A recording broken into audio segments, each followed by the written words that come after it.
কৰ পৰিশোধ কৰা প্ৰতিজন ব্যক্তিৰ ওপৰত মাধমাৰ মাৰিছে অসম চৰকাৰে। আৰু মই বৰ্তমান উপস্থিত আছোঁ শিৱসাগৰ ভাধৰাত এখন BEd কলেজ নিৰ্মাণ কৰিছিলে। এই BEd কলেজখন নিৰ্মাণ কৰা 2023 চনত সম্পূৰ্ণ কৰিছিলে।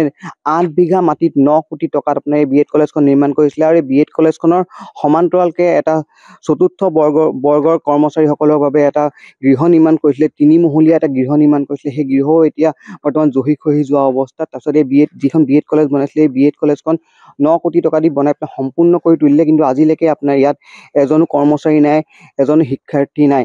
কাৰণ এই BEd কলেজখন আহিলে মুকলি কৰি দিবলৈ তেওঁলোকে সক্ষম হোৱা নাই। আৰু ইয়াৰ যি প্ৰাংগণ আছে আপোনাৰ, এই প্ৰাংগণত আপোনাৰ মাত্ৰ ঘাঁহ বনৰ জংঘলৰ বাহিৰে একো নাইকিয়া হৈ গ'ল। আপোনাৰ এই BEd কলেজখনত চাৰিওদিশে আপোনাৰ মকৰা জাল আৰু চাৰিওদিশে গৰু চৰি থকা পৰিলক্ষিত হয়। কিন্তু বৰ্তমানলৈকে এই BEd কলেজখন মুকলি কৰি দিয়া নাই। 9 কোটি টকা দি নিৰ্মাণ কৰিছিলে।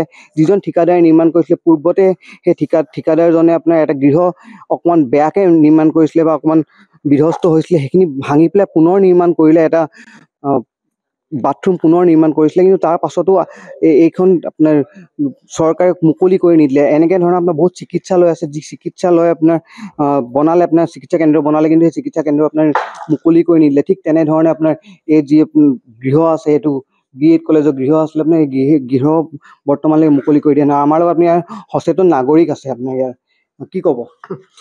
ইয়াত BEd কলেজখন প্ৰায় আজি সজোৱা 2.5 বছৰ হ'ল। 2.5 বছৰ ধৰি ইয়াত BEd কলেজখনটো হাবি জংঘল এতিয়া ভৰি পৰিলে, মুকলিয়ে কৰিব নোৱাৰিলে BEd কলেজখন। কি ক'ব? চৰকাৰক এটা কথাই আহ্বান জনাব বিচাৰিছো যে ইয়াত অতি সোনকালে BEd কলেজখন মুকলি কৰিব লাগে। এইটোৱে আমাৰ চৰকাৰলৈ আহ্বান থাকিল।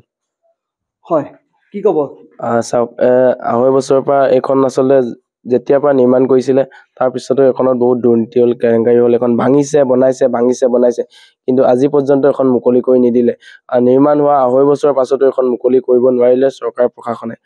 আমি চৰকাৰ প্ৰশাসনক আহ্বান জনাইছো যাতে এই যিখন কলেজ, এইখন মুকলি কৰি ইয়াত যাতে ছাত্ৰ ছাত্ৰীসকলে পঢ়িব পাৰে, ইয়াত যাতে শিক্ষা ল'ব পাৰে, তাৰ ব্যৱস্থাটো কৰি দিব লাগে। আৰু এই অঞ্চলৰ যিসমূহ আচলতে বাসিন্দা আছিলে, তেওঁলোকে ভাবিছিলে যে এই কলেজখন সুন্দৰভাৱে গঢ় লৈ উঠিব, ইয়াত ছাত্ৰ ছাত্ৰীসকলে পঢ়িব।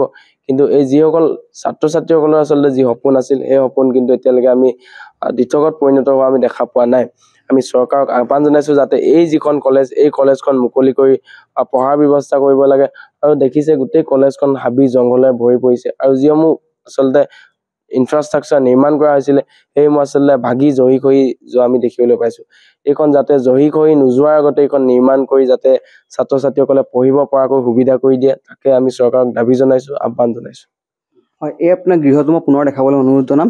এই গৃহটোত আপোনাৰ 9 কোটি টকীয়া গৃহটোত মাত্ৰ 150 টকীয়া তলা এটা মাৰি পেলাই বন্ধ কৰি থৈ দিয়া আপোনাৰ পৰিলক্ষিত হৈছে। ইয়াত আপোনাৰ ওপৰত যি ফল চিলিং আছে, ফল চিলিঙো আপোনাৰ ভাঙি চিঙি গৈছে। কিয়নো 2.5 বছৰ হৈ গ'ল, 2.5 বছৰ হৈ যোৱাৰ পাছতো এই গৃহটো মুকলি কৰি নিদিলে চৰকাৰে। যিসমূহ স্বাস্থ্যকেন্দ্ৰ আছিলে, সেইসমূহ বহুত স্বাস্থ্যকেন্দ্ৰ এনেকুৱা আছে, শিৱসাগৰতে বহুত স্বাস্থ্যকেন্দ্ৰ এনেকুৱা আছে, যিসমূহ স্বাস্থ্যকেন্দ্ৰ নিৰ্মাণ কৰিলে কিন্তু মুকলি কৰি নিদিলে, যাৰ বাবে আজিও সেই স্বাস্থ্যকেন্দ্ৰ জহি খহি যোৱা পৰিলক্ষিত হয়।